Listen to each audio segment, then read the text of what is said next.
Hello student, स्वागत है हमारे यूट्यूब चैनल RG24/7 पर। दोस्तों, आज हम जानेंगे क्लास 6 एनसीईआरटी हिस्ट्री इतिहास में लेसन नंबर 9, जिसका नाम है खुशहाल गांव और समृद्ध शहर, और इसमें पार्ट 3। तो आइए देखते हैं आगे।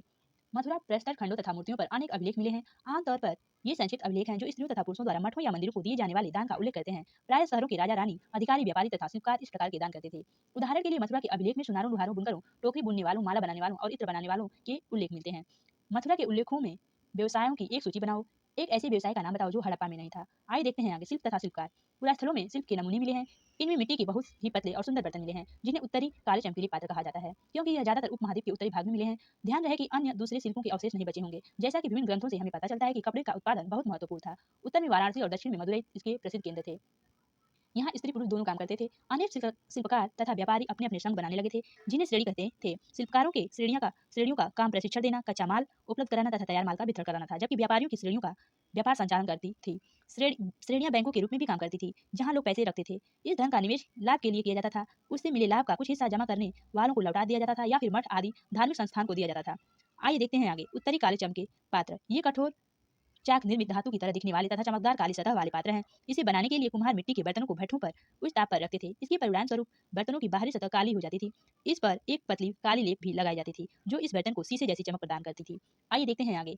सूत काटने और बुनने के नियम। ये नियम अर्थशास्त्र के हैं। अध्याय 8 में अर्थशास्त्र का उल्लेख किया गया है। इसमें वर्णन किया गया है कि इस प्रकार एक विशेष पदाधिकारी की देखरेख में कारखानों में सूत की कताई और बुनाई की जाती थी। उन पेड़ों की छाल, कपास, पटुआ तथा सन को तैयार करने के लिए विधवाओं, सक्षम अक्षम महिलाओं, भिखुड़ियों, वृद्धा, वेश्याओं, राजा की अवकाश प्राप्त दासियों, सेविकाएं और अवकाश प्राप्त देवदासियों को लगाया जाता था।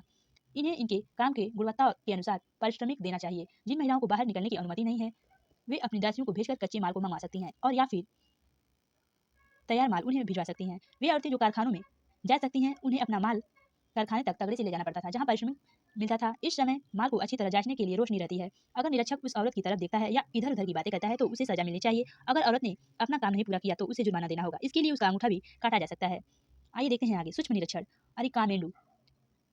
पृष्ठ 96 में रोम के बारे में दी जानकारी पढ़ो। लगभग 2200 से 1900 साल पहले अरिकामेंडू एक पतन था। यहाँ दूर दूर से आए जहाज से सामान उतारे जाते थे। यहाँ ईंटों से बने एक ढांचा मिला है, जो संभवतः गोदाम में रहा हो। यहाँ भूमध्य सागरीय क्षेत्र के एलोफोरा जैसे पात्र मिले हैं। इनमें शराब या तेल जैसे तरल पदार्थ रखे जा सकते थे।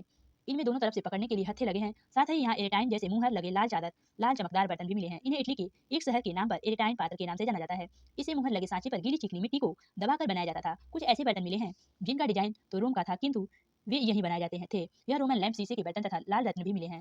साथ ही छोटे छोटे कुंड भी मिले हैं, जो संभवतः कपड़े की रंगाई के पात्र रहे होंगे। यहाँ पर शीशे और अर्ध बहुमूल्य पत्थरों से मन के बनाने के पर्याप्त साक्ष्य मिले हैं। आइए देखते हैं आगे।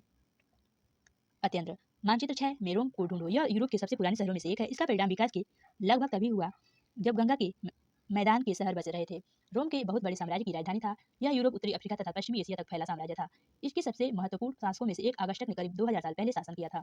उसने कहा था कि रोम ईंटों का शहर था, जिसे मैंने संगमरमर का बनवाया। अगस्टक और इसके बाद शासकों ने कई मंदिर तथा महल भी बनवाए। अगस्टक ने बड़े बड़े रंगमंडल, एम्फीथिएटर बनवाए। इसमें चारों तरफ दर्शकों के बैठने के लिए सीढ़ीनुमा जगह होती थी। यहाँ लोग विभिन्न प्रकार के कार्यक्रम देख सकते थे। उन्हें स्नानागार भी बनवाए, जहाँ स्त्री तथा पुरुषों के लिए अलग अलग समय निर्धारित थे, जहाँ लोग एक दूसरे से मिलते थे और आराम करते थे।